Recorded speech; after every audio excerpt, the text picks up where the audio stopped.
Noong May 12, 2025, sinimulan na at humarap sa paglilitis si Sean Diddy Combs sa US District Court para sa Southern District ng New York upang sagutin ang mabibigat at patong-patong na mga paratang, mga akusasyong yumanig sa mundo ng entertainment. Inaasahang tatagal ang pagdinig ng 8 hanggang 10 weeks, posibleng magtatapos sa kalagitnaan ng July 2025 at bawat araw ay maghahayag ng mga bagong impormasyon, testimonya at nakababahalang mga ebidensya.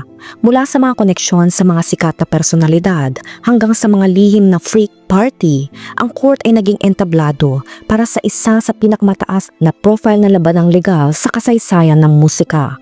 Sa video na ito ating bubuksan ng mga katotohanan kasama na ang kakaibang misteryo sa likod ng napakaraming baby oil na natagpuan sa kanyang tahanan. Tinalakay ko na ang buong background story ni PDD sa isang nakaraang video. Maaari niyong tignan ang link sa description at pin comment. Atin ang susuriin ang lahat ng dapat niyong malaman at kung ano ang maaring mangyari sa susunod na kabanata.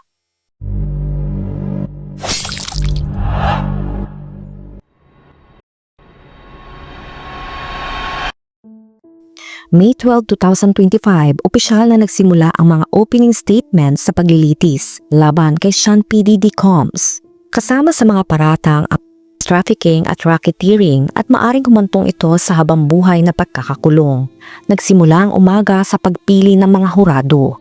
Bawat panig ay mayroong ilang pagkakataong magtanggal ng mga potensyal na hurado na hindi nila nakikitang angkop sa kanilang panig ng kaso. Pagkatapos ay gumamit ng ilang oras ang depensa upang sabihing naniniwala silang tinanggal ng gobyerno ang 7 sa 9 na hurado na kanilang napili dahil sila ay mga itim.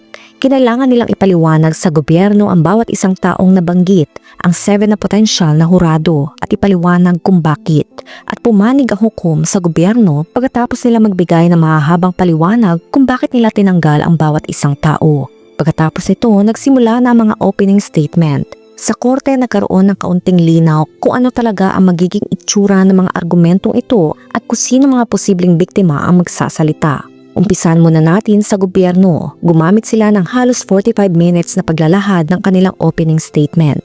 Sinabi nila na hindi ito kaso tungkol sa pribadong kagustuhan sexual ng isang celebrity. Sa halip, inaakusa nila na ginamitan ng substance at tinakot ng akusado ang mga babae na dinukot nito ang isa sa kanyang mga empleyado dahil sa isang insidente. Isang partikular na gabi ang kanilang binigyan diin sa kanilang opening statement, kung saan sinasabing nagselo si PDD kay Cassie kaya binalingan nito ang isa sa kanyang mga empleyado gamit ang kanyang armas ng gabing iyon at sinubukang hanapin si Cassie at isang lalaking pinaniniwalaan niyang natulog kasama niya. Sinabi nitong papasdangin niya ang lalaking ito at ito ay bahagi ng aligasyon ng pagdukot. Pagkatapos ay sinabi nila ang kanilang naranasan, lahat ng iba't ibang karanasan sa tinatawag nilang freak-offs, kung saan sinasabi nilang pinilit ni Diddy ang mga babaeng ito na may mangyari sa kanila at sa mga male escort ng paulit-ulit, na binigyan sila ng substance at inabuso sila. Upang mapigilan ng publiko na makita mga pinsalang ito, pinanatili rin niya sila sa mga silid ng hotel ng ilang araw. At iyon ang buod ng testimonya na nagdedetalye sa mga aligasyon ng bawat isang babae at sinasabi sa hurado na maririnig nila ang mga ito sa maraming iba't ibang issue. Nagsimula sila sa pagtalakay sa kasaysayan ni Diddy at nang banggitin nila sa wakas ang kanyang pangalan pagkatapos ng halos 5 minutes, tumayo siya. Nakasuot siya ng gray na sweater, may salamin at ang kanyang ina at mga anak ay nakaupo sa likuran niya sa unang hanay. Tumayo siya sandali nang banggitin ang kanyang pangalan at sa buong panahon ng mga opening statement na ito, nakaupo siya ng tuwid sa kanyang upuan, hindi siya nakasandal at nakaayos sa mga kamay. Nakayuko siya ng kaunti, talagang nakikinig sa lahat ng sinasabi ng mga prosecutor at ng depensa. Ngunit tinitignan din niya ng direkta ang hurado. Ipinasisyon niya ang kanyang sarili upang humarap sa hurado sa sandaling iyon. Ngayon naman sinasabi ng kanyang team na si Diddy ay may kakaibang ugali kapag siya ay nagiinom o gumagamit ng substance. Siya ay nagiging marahas at nawawala sa kontrol. Sinasabi nilang inaamin nila yan sa simula pa lamang, ngunit hindi siya kinasuhan doon. Sinasabi nilang ang pagiging jerk o pagiging masama ay hindi na bahagi ng mga paratang na ito. Dito, sinubukan nilang baliktarin ang lahat sa pamamagitan ng pagsisisi sa biktima. Sa simula ng mga opening statement na ito, inakusahan nila na ang mga babaeng testigo ay mga babaeng may malakas na personalidad at maaring umalis anumang oras. Sinabi na ang mga biktima niya ay nakakuha ng mga bagay na kanilang gusto. Ito daw ay tungkol sa pera na binayaran ni Didi ang kanilang mga bayarin. Sinigurado ni Didi na nakapagmamaneho sila ng magagandang sasakyan, nakatira sa magandang bahay at gumagastos ng pera sa mga pribadong eroplano at magagandang bakasyon. Sinasabi nilang maari silang umalis sa anumang oras at sa halip ay nakinabang sila kay Sean Combs. Sa unang araw ng paglilitis, bumulaga ang dalawang testigo na naglantad ng mga nakababahalang detalye ng mga pangyayari. Ang unang humarap sa hukuman ay si Officer Raul Flores, ang security officer noong 2016 nang lumabas ang nakakapangilabot na video na umano'y pananakit ni Didi kay Cassie sa hallway ng isang hotel.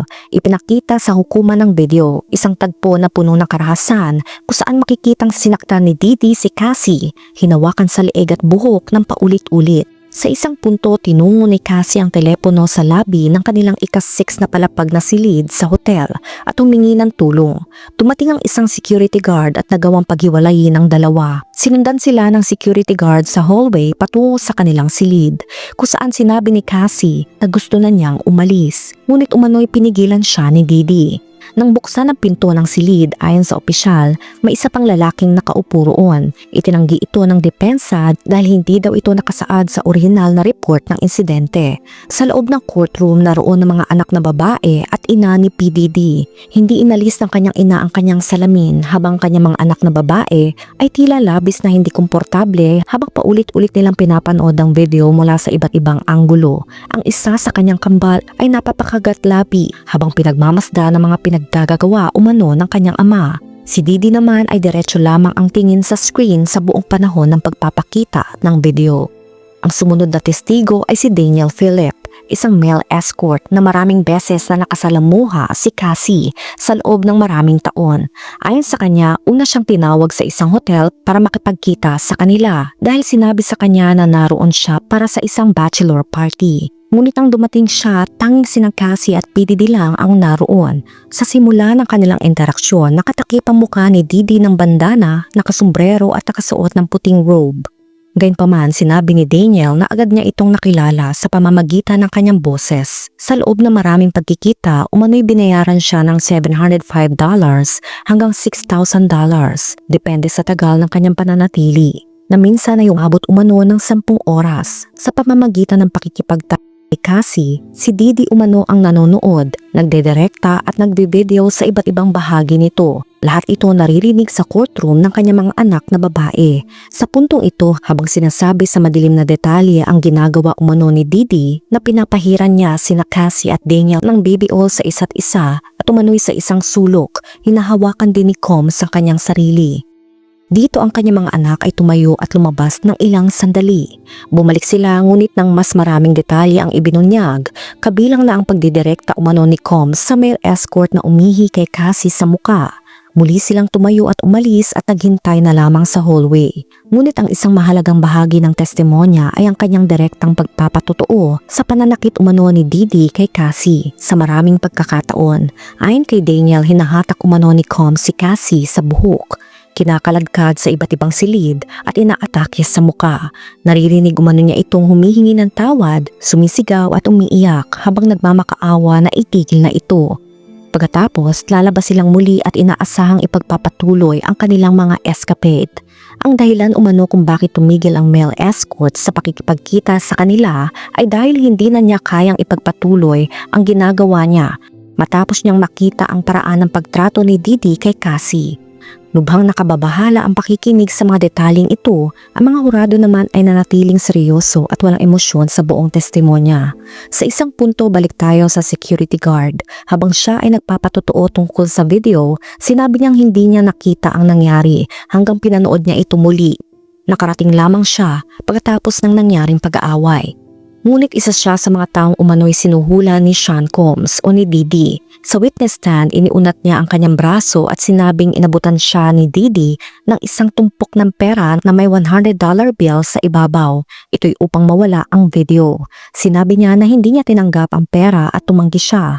Ngunit ipinapakita lamang nito ang labis na pagkabahala ni Didi na mabunyag ang impormasyong ito na maaring sumira sa kanyang career. Ayon din sa security guard at sa male escort, kinuha umano ni Didi ang litrato ng kanilang mga driver's license bilang collateral upang panatilihin silang tahimik. Hindi pa natin naririnig ang lahat mula sa kanya dahil magkakaroon pa ng cross-examination at pagkatapos ay magkakaroon ng pagkakataon ng bawat panig na magtanong. May 13, 2025, Tuesday, second day of trial, mula 11 ng umaga, humarap na sa witness stand si Cassie Ventura, ang dating karelasyon ni PDD, na nagbabahagi ng mga detalye ng kanyang halos 11 years na relasyon kay Sean Diddy Combs na may ilang maikling pahinga lamang. Mahigit 1 oras at kalahati si Cassie na nagpapatotoo. Ito ay ayon sa napagkasunduan niya sa gobyerno at sa depensa dahil siya ay humigit kumulang 8 buwang buntis at nangangailangan ng pahinga kada 90 minutes. Ito ang tagal ng kanyang pagharap sa hukuman. Ito ang unang pagkakataon sa halos 6 at kalahating taon na personal niyang nakita si Didi. Nang siya ay pumasok sa silid, hindi niya ito tinignan at patuloy lamang na tumingin sa unahan. Nakasuot siya ng isang fitted na brown na dress at kitang-kita ang kanyang pagbubuntis. Pinauna siyang pumasok sa courtroom bago ang mga hurado dahil para hindi nila makita na siya ay buntis. Mahinahon siyang sumagot sa mga tanong sa buong umaga, naglalaan ng oras at humihinga ng malalim, lalo na kapag tinatalakay niya ang mas maselang bahagi ng kanyang relasyon kay Didi. Paminsan-minsan ay hinahaplos nito ang kanyang tiyan. Agad niyang sinimulan ang testimonya sa pagbanggit ng pang-aabuso at sinasabing inaatake nito ang kanyang ulo, pinapatumba siya at sinisipa o ang kanyang ulo kapag siya ay nakahiga. Sinabi niyang napakadalas itong mangyari, ang marahas na pagtatalo na madalas na uuwi sa pisikal na pang-aabuso. Sinabi ni Cassie na siya ay 19 years old pa lamang nang pumirma siya ng kontrata sa label ni PDD na Bad Boy Records. Samantala, si Didi naman ay nasa 36 years old noong panahong iyon. Hindi katagalan pagkatapos niya maglabas ng album noong kanyang ika-21 na kaarawan sa Las Vegas, hinalikan siya nito sa banyo. Isang bagay na hindi niya umano inaasahan. Pagkatapos noon, inimbitahan siya nito sa hotel na tinutuluyan nito sa New York habang nire-renovate ang kanyang apartment kung saan tinuruan siya nito tungkol sa oral sex. At kalaunan ay may nangyari sa kanila sa isang bangka sa Miami. Pagkatapos noon, sinabihan niyang akala niya ay nasa isang hindi monogamous na relasyon sila dahil iyon ang inaasahan sa kanya, kahit na noong panahong iyon ay may boyfriend pa siya. Ngunit inaasahan nito ang katapatan mula sa kanya, kaya't ipinagpalagay niyang ganun din ito sa kanya, ngunit hindi pala. Marami silang pinag-usapan tungkol sa relasyon sa mga inaasahan at sa mga mood nito. Ipinakita ni Cassie ang iba't ibang text message at mga litrato nila sa buong araw, pati na rin ang kanilang mga palayaw sa isa't isa. Tinatawag umano siya nitong Sisi bilang Cassie Combs at hiniling naman nito na tawagin siya nitong Pop Pop. Ito ay dahil tinanong umano siya kung ano ang tawag niya sa kanyang sariling lolo at pagkatapos ay hiniling nito na iyon na ang itawag sa kanya. Isang bagay na anyay kakaiba. Ngunit tinalakay din ang temper nito sa buong araw. Sinasabing kapag nagpakita siya ng maling ekspresyon sa muka, ang susunod na mangyayari ay masasampal na siya. Palagi siyang tinatawagan at tinetext ito at kapag hindi siya agad tumugon, ang mga security guard at staff naman ang magte-text sa kanya. Tinalakay din ang paglipat niya sa Los Angeles. Ayaw niyang pumunta doon. Siya ay isang New Yorker.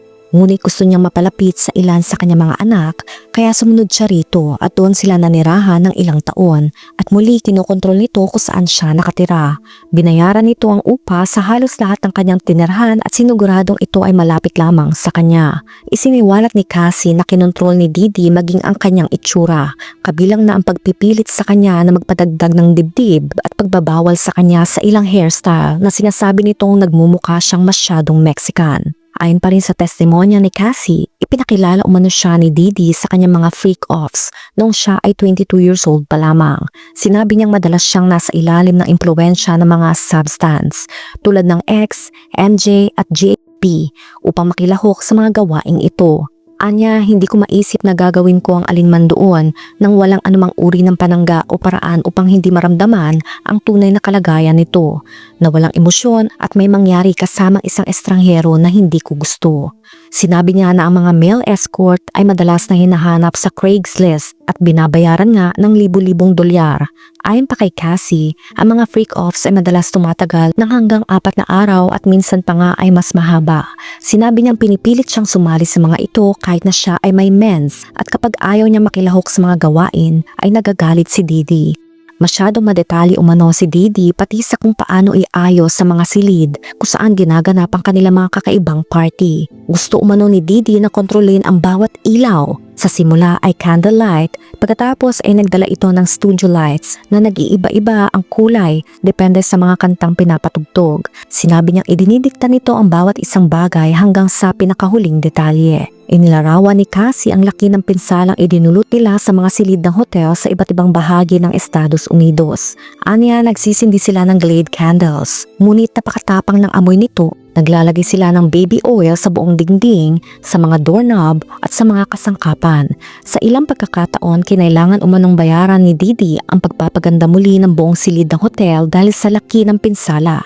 Lumabas din na gusto din magkaroon ni Didi na maraming baby oil dahil nga sa mga freak-off ay gusto niyang nagniningning ang mga katawan kaya't pinapahid ito nila Cassie kada 5 minuto. Tandaan, naroroon ngayon sa silid ang kanyang asawa. Maaring wala siya sa ibang bahagi ng testimonya ngunit pinayagan siya pumasok sa silid. Ang kanyang mga anak ay nanatili sa silid sa buong panahon at naroroon din ang kanyang ina. Ang kanyang mga anak na babae ay tumitingin sa screen sa bawat pagkakataong may pinapakitang exhibit. Kapansin-pansin na suot ni Didi ang eksaktong parehong damit na suot niya noong unang araw ng paglilitis. Mayroon lamang siyang 5 pantaas, 5 pares ng sapatos at 5 pantalon. Kaya maaari siyang mag-mix and match sa loob ng 8 na linggo ng paglilitis. Ngunit nakakaintriga na pinili niyang isuot ang parehong bagay na sinuot niya sa unang araw at muli hindi talaga siya tumitingin kay Cassie maliban na lamang kung siya ay papasok o lalabas. Habang nagpapatuloy ang paglilitis, marami pang katanungan ang kailangang itanong mula sa panig ng gobyerno. Mayroon pang mga video at mga imahe na hindi pa ipinapakita. Ngunit narinig na natin ang ilan sa masiselang detalye ng mga video na alam nating kinunan ni Didi kay Cassie habang natutulog kasama ang mga escort sa loob ng maraming taon. Kaya maririnig ang tungkol dito sa mga susunod na araw. Pagkatapos magkakaroon ng pagkakataon ng depensa na i-cross-examine si Cassie at marahil pati na rin ang kanyang asawa. Kaya malamang na ilang araw pa siyang mananatili sa witness stand dahil marami silang itatanong lalo na't siya ang star witness ng gobyerno. Ang narinig ninyo ay mula pa lamang sa una at ikalawang araw ng paglilitis. Maaring mas marami na ang lumabas na detalye sa oras na mapanood nyo ang video na ito, kaya asahan yung patuloy ko kayong i-update sa mga susunod na kaganapan. Ikaw, anong masasabi mo sa kwento natin ngayon? Let me know sa comment section. Kung nakaabot ka sa video na ito ay maraming salamat. Huwag kalimutan mag-like, share, subscribe, and turn on the notification. Ingat ka palagi. Ciao!